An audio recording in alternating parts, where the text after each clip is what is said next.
right deal in a hot apartment market. How's it going over there? Good. Is it working? Yes. Okay, great.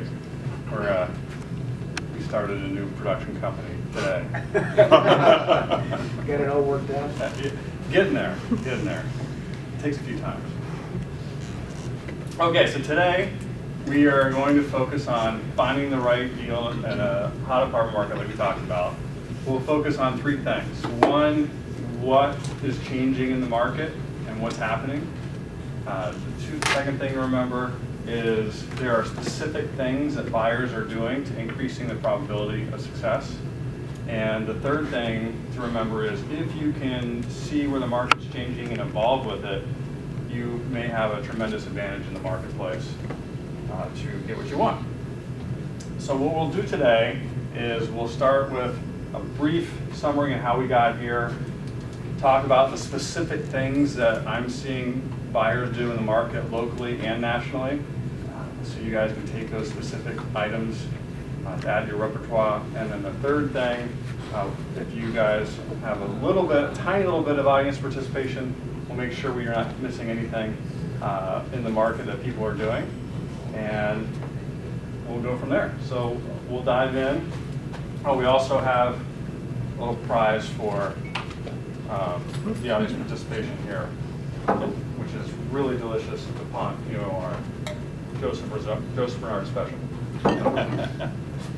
Grab some coffee. We'll wait a few seconds here while you guys get set. Sometimes we start at 9 and then other times at 8:30. And then this is 8:31, and I guarantee we'll have people show up at 8:55 thinking they're early.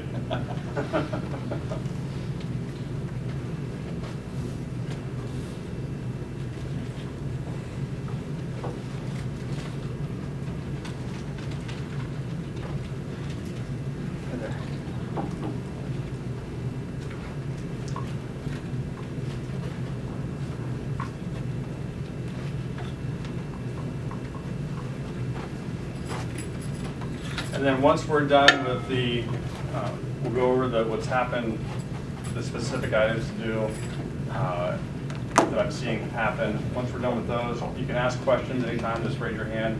And then when we're done at the end, more than happy to stay for some Q&A on specific questions. And if you have some confidential questions, we can wait till after, and I'll stick around too, so however long you guys want. Okay, so how do we get here? It is a tremendously overheated market. First thing you guys said when you walked in was prices are up and we're uncomfortable. And I was like, thank you for saying exactly what we're going to talk about today.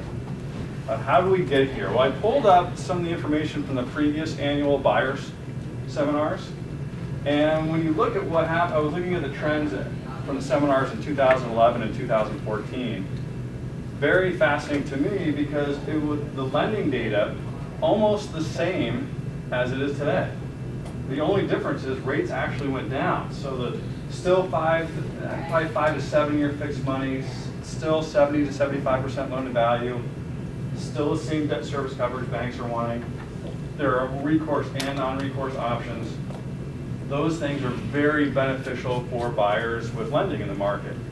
And 2016, same things, but slightly lower rates. So what does this mean? My takeaway was you have 2011, 12, 13, 14, 15, this is 16. That's 5.5, 6 years of really strong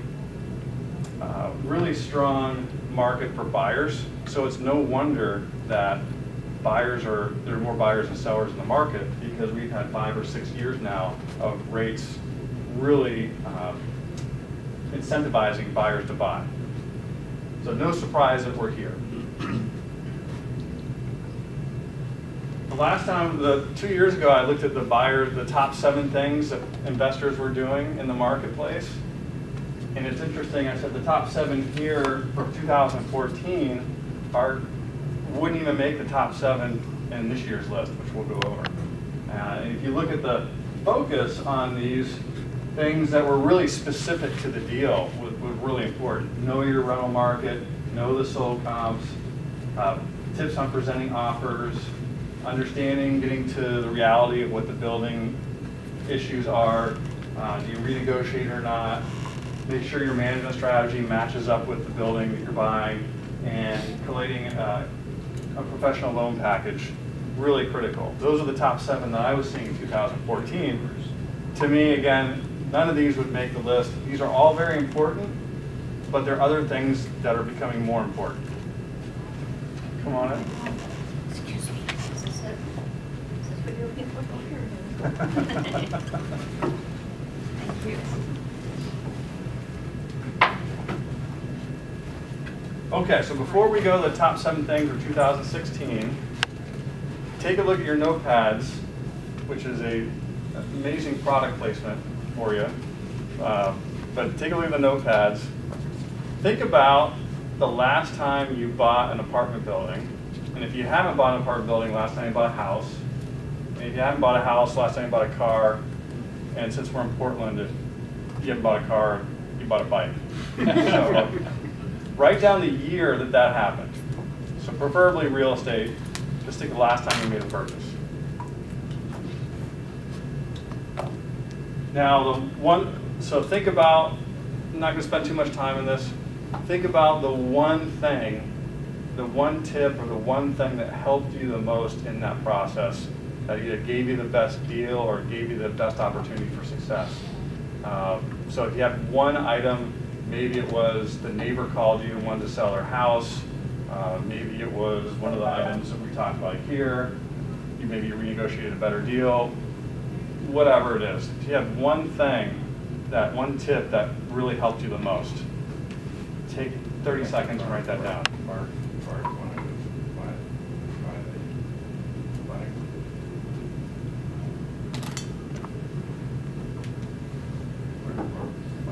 And it doesn't have to be perfect, just the first thing that pops in your head.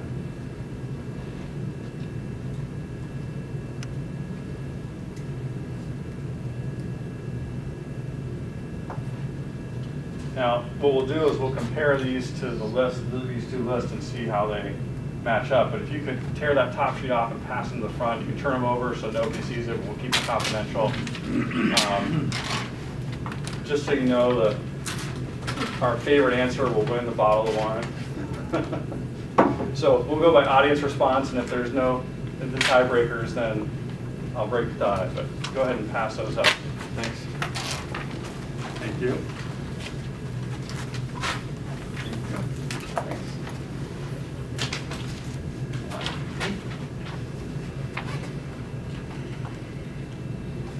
Yep.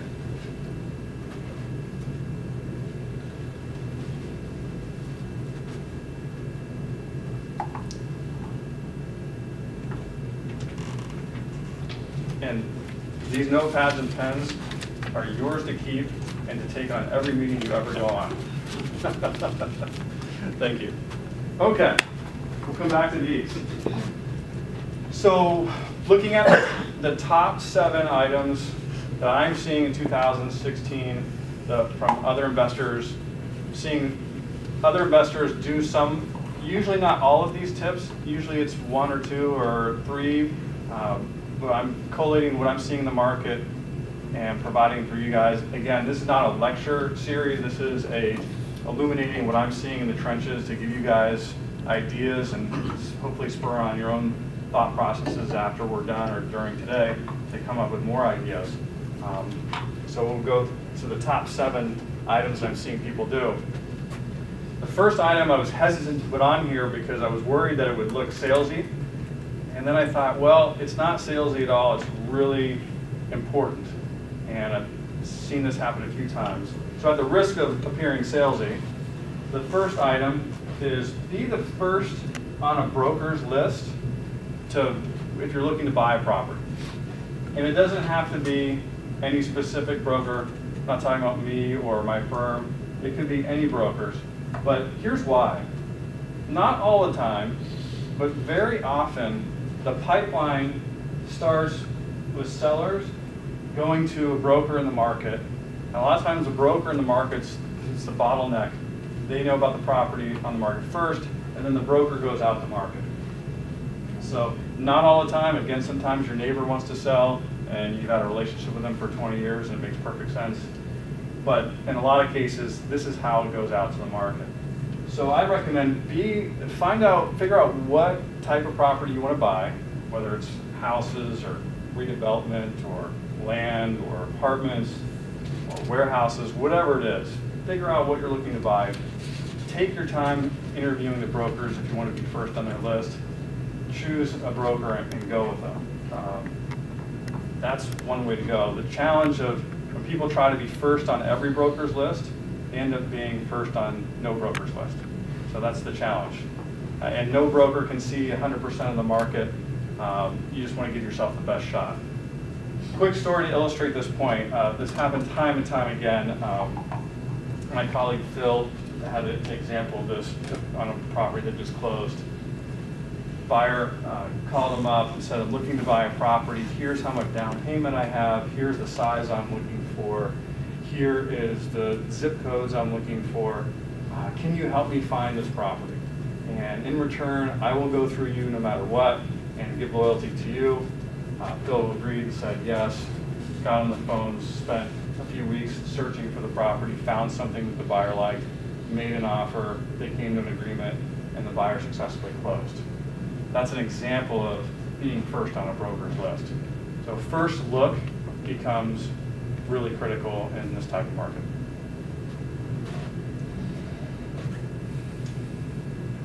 Second, the secondary and tertiary markets are the new close in. Now that's a little bit of an exaggeration because it's hard to beat 16th and Irving or 20th and Belmont for close in appeal. But if you look, this is a CoStar sold chart for 2016 that actually Cassandra just pulled this week.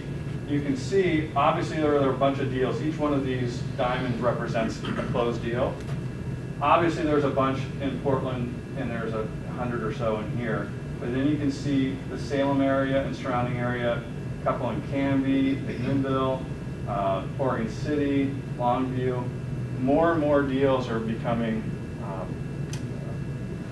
the negatives in the past for the secondary and tertiary markets have now really minimized, and the new deals are found often in the secondary and tertiary markets. Has anybody experienced that? Yes. Yeah. Cap rates in the secondary and tertiary markets are similar to Portland. I would say they're probably a half a point higher in other markets, and sometimes they're the same. So you look at a deal in, for example, Canby, and you say, hey, it's still a 6% cap rate deal here and 6% cap rate in Gresham. It doesn't sound like a good buy. But often in the secondary markets, the rents have not increased yet.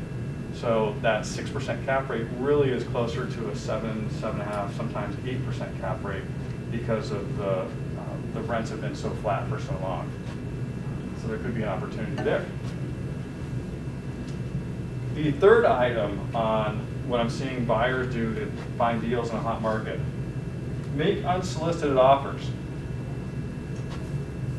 This third one is, this specific deal is a 19 unit in Gresham. Dovetails similar to the first item with choosing a broker, but in our firm, a broker was talking with an owner that owned the building for 40 years. They were considering selling. I was talking to another buyer who was looking for this size building in Gresham. The other broker went to the seller and said, hey, would you consider looking at an offer? And they said yes. My buyer made an offer they thought was fair. The elderly couple that owned it, they're in their 80s, owned it for 40 years and didn't have a loan on it. They liked the offer and then they accepted it. And then the buyer went through and successfully closed. There was no listing on it. The sellers didn't want to list it. They were open to an offer, so there's, again, low probability with unsolicited offers, but for this buyer, it was an opportunity to avoid a bidding war in a hot market. And they were able, for a very small window of time, they were able to be the only people in the market that really knew it was available. So that's a potential way to get deals. The fourth way that I'm seeing investors get the good deals in the overheated market at least 7 1031 buyers that I've seen this year and worked with. They were making offers before their down leg sold. And to my surprise, and I'm always surprised every day, to my surprise, the sellers in almost all cases were willing to wait for the buyers to complete the sale of their 1031, which seems counterintuitive in this market, because if you have more buyers than sellers, you'd think that sellers would just tell people to wait. I'm seeing, surprisingly enough, almost all cases, sellers would wait as long as the buyer had their deal under contract. So that was surprising to me. I don't know how long that will last. Yeah. So they were making offers while their property was on the market or under contract? Under contract. Good Okay. point. So a seller would have their property under contract. Okay, and then they start looking. It didn't matter when the due diligence was, but they were already under contract. Those 1031 sellers that were looking to buy would make offers, and the sellers of those properties would be willing to accept those offers, even though they knew the property hadn't closed yet. So the takeaway I get there is, don't be afraid to make offers early and often if you're in a 1031, instead of waiting until you get to a certain point. I was surprised at how many sellers were willing to wait. Does that make sense?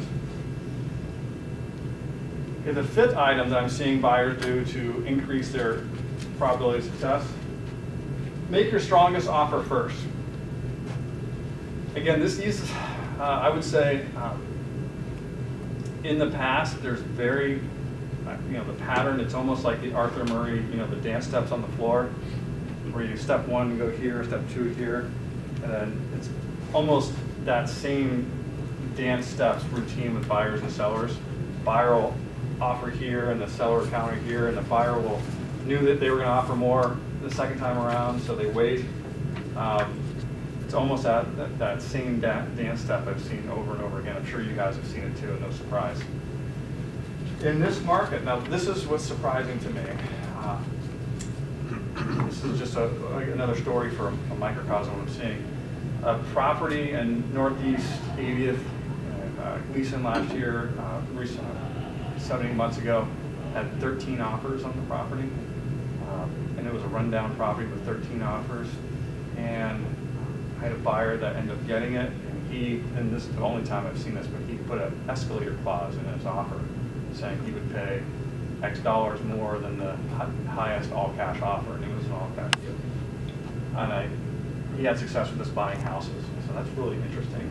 Give it a shot. I got on a conference call with the listing broker and the sellers and discussed the buyer and who he was and what he was doing. And the sellers really liked it. They liked the buyer, like the sound of him, it felt like a good fit. And rather than negotiating with anybody else in the market, they just took his offer. I'm seeing that over and over and over again, where if I'm representing a seller and we have multiple offers, I'm the one saying, let me go back and get more for you.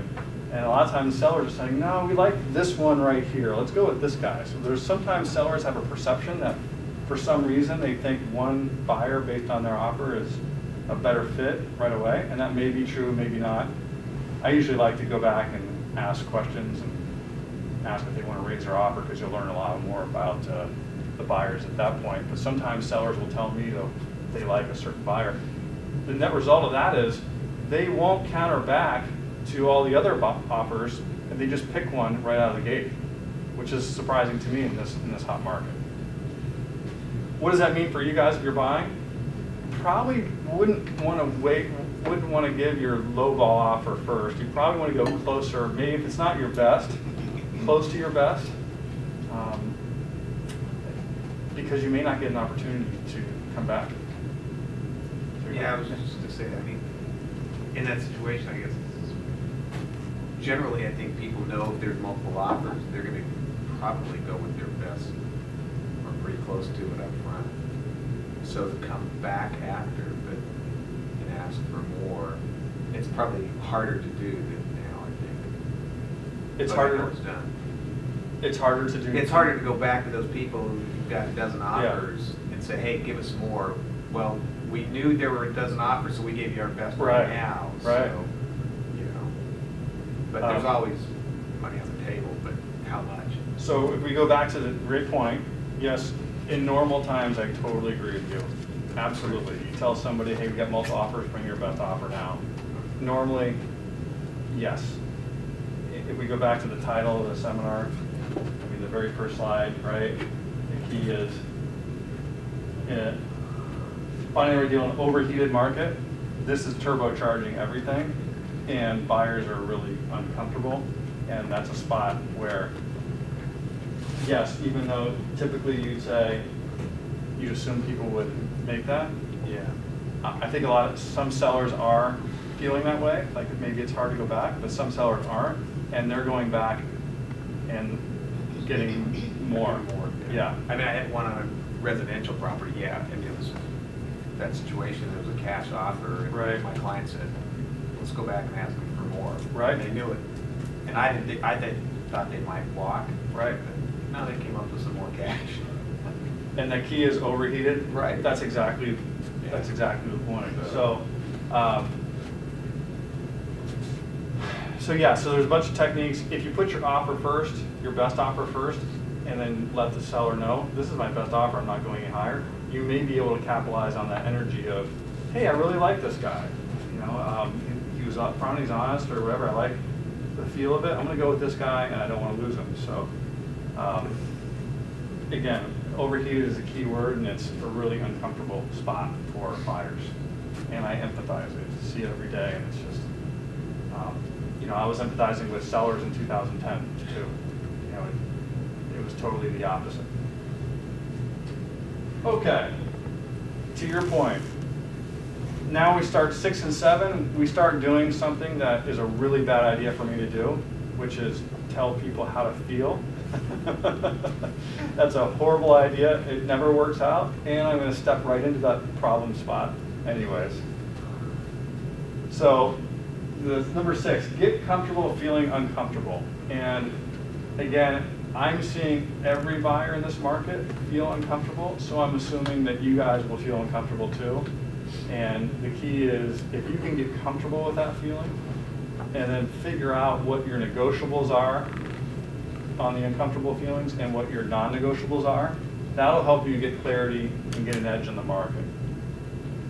So, for example, I had a client that bought a 20-unit in Salem last year, and we were talking this week, and he had this great quote. He said, I can't believe I was uncomfortable buying at $45,000 a door. And the whole point was, very experienced, savvy investor who was still feeling uncomfortable. This is before rents went up when he bought it, but still feeling uncomfortable. And he got clear with that, and we talked through it, and then he ended up buying it, and it was a great buy for him. Does anybody resonate with feeling uncomfortable in this market? Now, some things you're going to be uncomfortable about that you should be uncomfortable about, and you should never buy it because it doesn't fit what you want. And that's really good to know. There are other things that you will be uncomfortable about, but you won't necessarily be able to fix. And that's the tough spot to figure out if that's good for you or not. So what I say, my takeaway is, dive into that uncomfortable feeling and figure out what it is that you're uncomfortable about and really figure that out. And the more you get clarity on that, the easier it will be to navigate. I wouldn't say easy, but it's a technique to dealing with that piece. Okay, the 7th. Know your situation accurately in the market. A friend of mine, I don't play poker, but a friend of mine plays poker, and he says he sees it all the time in the Saturday night buddy nights where they play poker, that guys will often use the term, they will overplay their hand. You heard that term? Right now, if you're a buyer in this market, if you know where you stand in the market, you're have less of running that error. And overplaying your hand is thinking maybe you have more leverage in a deal than you don't. This cartoon kind of sums that feeling up. Husband and wife, fine, Joyce, it's a deal. I'll watch Titanic with you, and if I tear up, you get $20 and vice versa. And then he says, which makes me $20 richer by the end of the night. This sounds like me, that's why I pulled this out. She said, here, you'll need this. And he says, what? And she says, Kleenex. So obviously, he's overplaying his hand. She knows it. And that's an illustration of what I'm seeing in the market. In the past, buyers could renegotiate. They could demand a bunch of stuff. They could get extensions. They could get credits. We talked about 2010. That was happening all the time up until the day of closing. Somebody would show up at closing and a buyer, you were just praying the buyer showed up if you were selling something. We're in the opposite of that now. So very often I'll see maybe a buyer has one bullet for something, whether it's repairing a sewer line or getting an extension or needing something for a lender. I'm not seeing, maybe you get a bullet, but I'm not seeing a lot of flexibility because there's backup offers all the time. That's a really uncomfortable spot. So choose wisely and know your situation. That way you can focus on the stuff that is really important to you. Okay, that's what I'm seeing for the top 7 here. We'll go to your guys' list and let's take a look and see, read a few of these randomly. Okay. So 2010, instant quality tenants. I like that one. 2008, offered over asking price. It's interesting to see the timing of these things. It's really pretty cool. 2007, found a house from a friend. Great. Another tip, wanted to buy less than the seller needed to sell. That's a fantastic one. 2012, got the really good return on investment. 2012, appears nobody else wanted it. I like that one. If you can find those deals, those are the deals to get today, right? 2007, sale of an asset. 2016, quick response to a listing. That was on there, or respond quickly. And then, let's see here. Oh, here's my personal favorite one. Bernie called me.